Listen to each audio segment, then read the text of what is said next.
Chapter number 2 में दिया है बहुपद। बहुपद क्या है? तो बहुपद चर और अचर, चर और अचर दो चीज मिलकर के बहुपद बनता है। तो चर वाला पद एक्स वाई यू भी टी यू कुछ भी, मतलब अल्फाबेट में ये रह सकता है, एक्स वाई जेड कुछ भी, तो ये सब क्या है? चर पद है। इसको क्या क्या बोलते हैं हम लोग? चर। और 1 2 √3 1/2 10 जितना भी ये सब आते हैं, ये सबको संख्या वाला को हम लोग क्या बोलते हैं? अचर पद। चर पद अचर पद दो चीज मिलकर के बहुपद बनता है। तो इसमें कुछ शर्त है कि पहला नंबर में है पद सीमित हो, जो इसका पद होगा बहुपद का वो सीमित हो, और गुणज वास्तविक संख्या हो। गुणज जो होगा ना बहुपद में, तो उसका जो गुना करेंगे हम लोग तो वो क्या हो? वास्तविक संख्या। वास्तविक संख्या, वास्तविक संख्या किसको बोलते हैं? जैसे परिमेय संख्या, वो अपरिमेय संख्या, इसके बाद प्राकृत संख्या, पूर्ण संख्या, पूर्णांक संख्या, भाज्य संख्या, अभाज्य संख्या, सब संख्या को मिला करके हम लोग क्या बोलते हैं? वास्तविक संख्या। इसके बाद तीसरा नंबर में दिया चर की घात पूर्ण संख्या हो। चर की घात, जो चर वाला है चर, तो चर की जो घात होगा, घात मतलब पावर। चर मान लीजिए चर अगर एक्स लिए हैं तो इस पे घात, घात हम लोग ऊपर वाला पावर को क्या बोलते हैं? घात बोलते हैं। तो एक्स पे पावर 2, एक्स पे पावर क्या? पूर्ण संख्या हो, पूर्ण संख्या। 1 भी हो सकता है, 2 भी हो सकता है, 3 भी हो सकता है, 4 भी हो सकता है, 0 भी हो सकता है। पूर्ण संख्या 0 से स्टार्ट होता है। पूर्ण संख्या 0 1 2,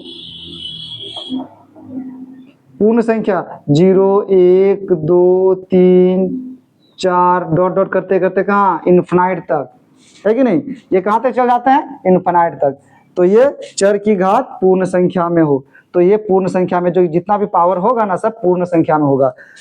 उदाहरण एक दिया है कि 3x पर पावर 2 प्लस x पे पावर 1 प्लस 3, एक उदाहरण है। अब इसको हम लोग चेक करेंगे कि ये बहुपद है कि नहीं। तो बहुपद होने के लिए सबसे पहले पहला नंबर में है कि पद सीमित होना चाहिए। तो पद तो सीमित है, ये सर तो हो गया। लेकिन दूसरा गुणज वास्तविक हो, इसका जो गुणज हो वास्तविक हो।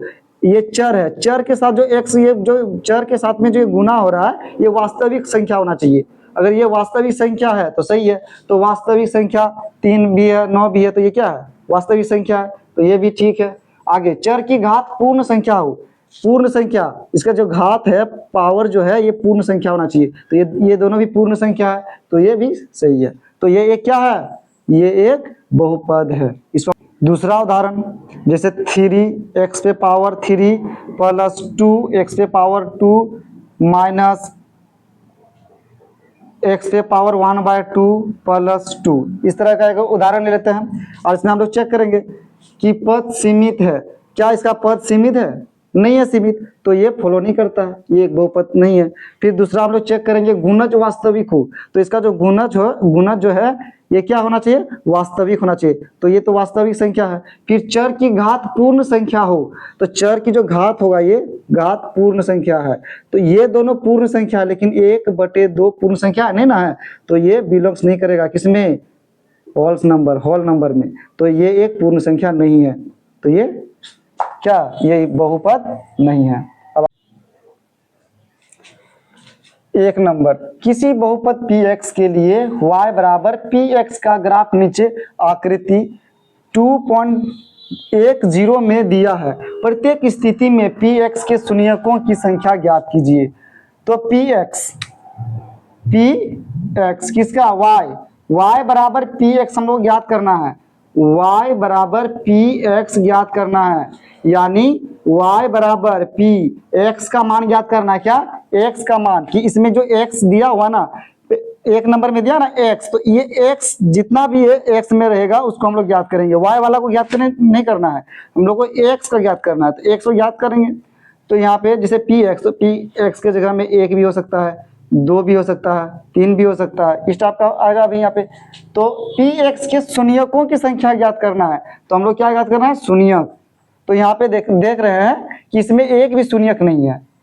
तो यहाँ पे जैसे कोई भी इस तरह कटना चाहिए, कुछ कट रहा है क्या? नहीं ना कट रहा है, तो ये देखेंगे px बराबर 0, इसीलिए शून्यकों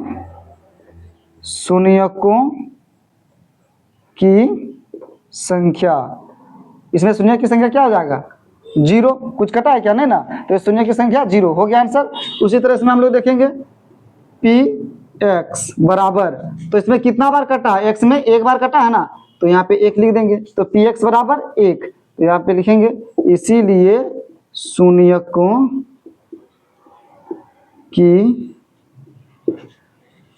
संख्या, शून्यकों की संख्या कितना है, एक बार कटा है तो 1 होगा, हो गया आंसर। अब आगे तीसरा नंबर बनाएंगे। पर 3 नंबर में दिया है कि इसमें कितना बार कट रहा है एक्स में, तो यहाँ पे लिखेंगे एक्स, पी एक्स बराबर कितना बार कट रहा है, 1 2 3, कितना बार कटा, 1 2 3, तो पी एक्स बराबर 3 लिखेंगे। इसके बाद इसीलिए शून्यकों की संख्या, शून्यकों की संख्या क्या हो जाएगा, 3 हो जाएगा, हो गया। अब आगे 4 नंबर में यहाँ पे देख रहे हैं एक बार और दो बार, एक और एक 2 बार कटा, तो लिखेंगे पी एक्स बराबर 2, तो इसीलिए शून्यकों की संख्या, शून्यकों की संख्या क्या हो जाएगा, 3 और 2, शून्य, इसीलिए शून्यकों की संख्या 2, हो गया आंसर।